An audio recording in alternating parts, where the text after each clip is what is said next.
You're listening to Systemic Error Podcast. The failure was designed. Trump's latest mental health episode raises warnings of cognitive decline, based on an article by Nick Hilden. A president posting through the collapse, the source of the damage. On Sunday, Donald Trump spent hours flooding Truth Social with AI memes, attacks on journalists and political enemies, flattering self-portraits, and a steady stream of pro-war fantasy about Iran. The reporting also says this came alongside worsening news about the war, including shrinking munition stockpiles, top officials admitting failure, and accusations that the administration is lying about the American death toll. That is the context. The point is not the memes themselves. The point is that the president used the machinery of state and the largest platform attached to his name to manufacture noise while the consequences of his decisions kept worsening. Power is not the problem, conduct is. This is not some rogue internet personality improvising from the margins. This is the President of the United States posting from a verified account, with the authority of the office behind every image. The source text makes that plain. These posts did not come from a troll, a child, or an anonymous account. They came from the most powerful office on earth. That matters because power is doing what it always does under authoritarian strain, refusing accountability and replacing it with spectacle. If the man in the Oval Office is spiraling, the relevant political fact is not the gossip value of the spiral. It is that the state remains attached to him while he keeps making decisions, shaping narratives, and normalizing delusion as governments. Misdirection is the job. The meme flood looks unserious because unseriousness is the cover. The fake war posts are not random junk.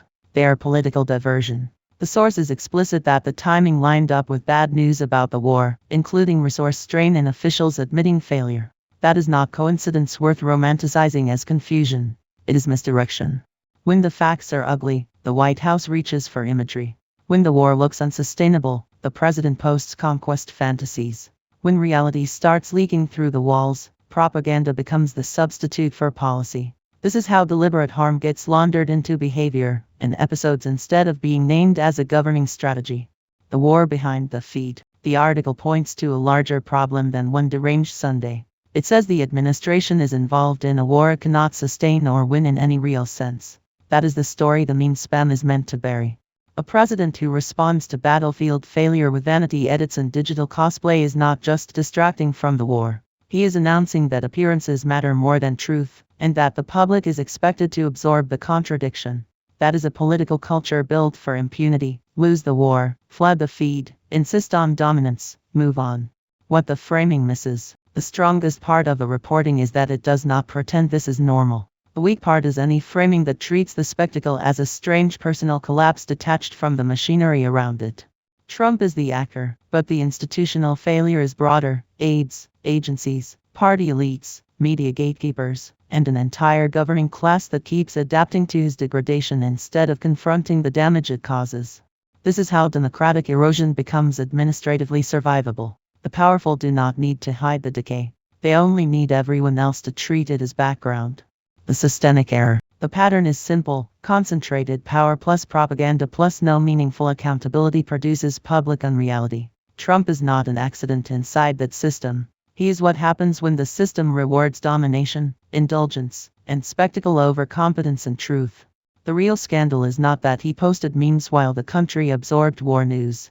The scandal is that a president can do that and still remain the center of government. That is not a communication problem. It is a regime problem. You've been listening to Systemic Error. Thanks to Alternet for today's article. With the automated voice of Sam, thanks for listening.